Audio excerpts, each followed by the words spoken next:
You decided there's something you wanted so bad that you unleashed all your desire. You became obsessed with it.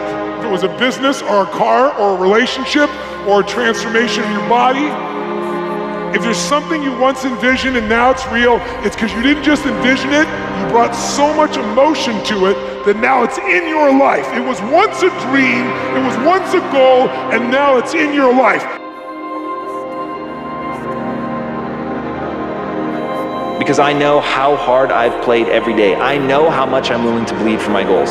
So this is not about emotional austerity. This is not about grinding yourself into the dirt. First of all, it's doing something you love so that as you're grinding and going that hard, it's something that you just want to do. On the other side, because you're going that hard, that you just don't have the guilt that most people have when you take time off.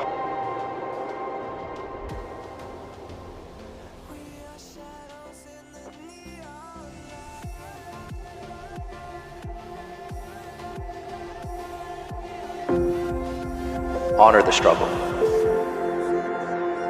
Like so many people bemoan the hardship and they hate it. And I would say, anything you apply hate to quickly dies.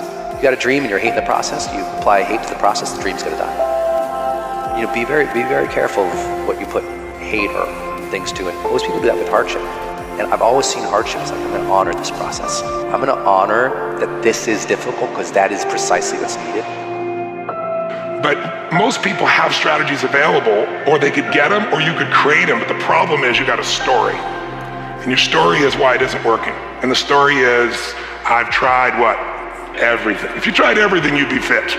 There's always a story. And what I tell people is, if you can just divorce the story of your limitation and marry the truth of your unlimited capacity, then the whole game changes. Deep and lasting fulfillment.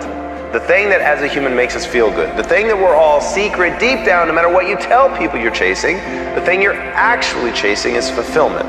You want to feel good about who you are. You want to feel good about your contributions. You want to feel good about meaning and purpose in your life. So those are the things ultimately that people are chasing. They think that money is going to give that to them, and that they're wrong.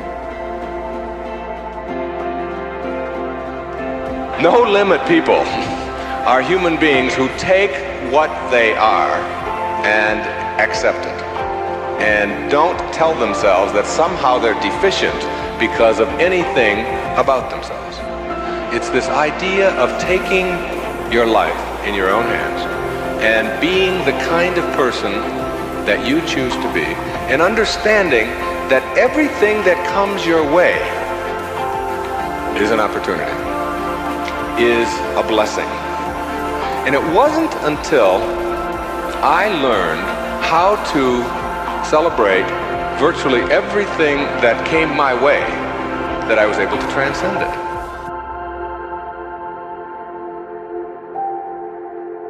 Does the decision that you're about to make expand you, expand your future, or expand the possibilities of your life? If the answer is yes, then the decision is yes, no matter how terrifying it is.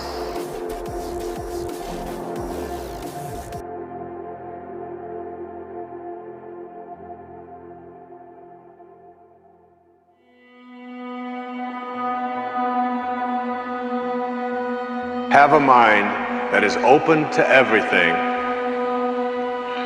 and attached to nothing. One of the central principles of my life is that no one knows enough to be a pessimist about anything. And that each and every one of us, when we close our mind to what is possible for us or what is possible for humanity, closes off the genius that resides and lives in each and every one of us.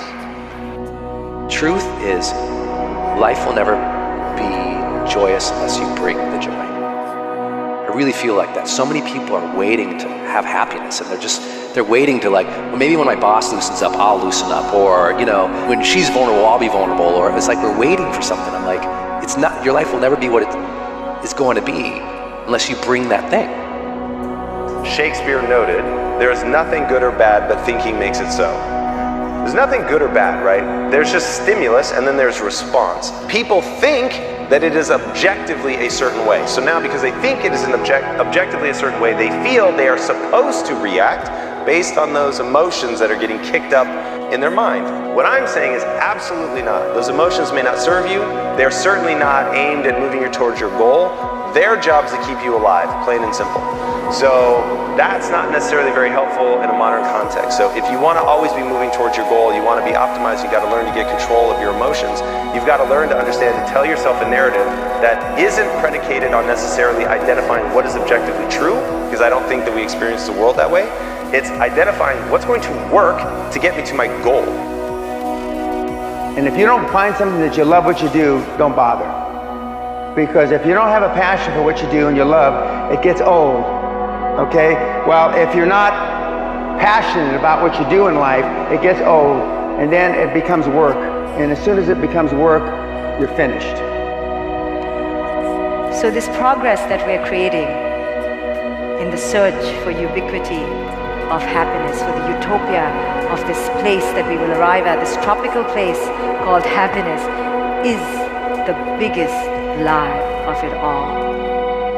So the truth of our existence is that there is nothing truly on the outside that can ever fill us up. A lot of you feel stuck because you're waiting for some kind of external force to either push you and pressure you to change and to be great and to be amazing, or you're waiting for somebody to give you permission. More than likely, no one is coming. The only kind of force that will truly create change in your life is you. The internal kind of force. I hate to say it, but for those of you that feel really stuck and you keep thinking that somebody's got to pick me, it's ridiculous. This is external versus internal force. He said, then there are those who reach a stage in which they realize the futility of this constant striving, struggling for the things that perish. Things which after they are obtained prove to be shadows. It is at this stage that some persons turn from this seeking for things in the outer realm to a seeking for them from God. Taking the focus in my life off of the things, the accomplishments, the acquisitions, reputation, ownership, which we begin to identify ourselves as.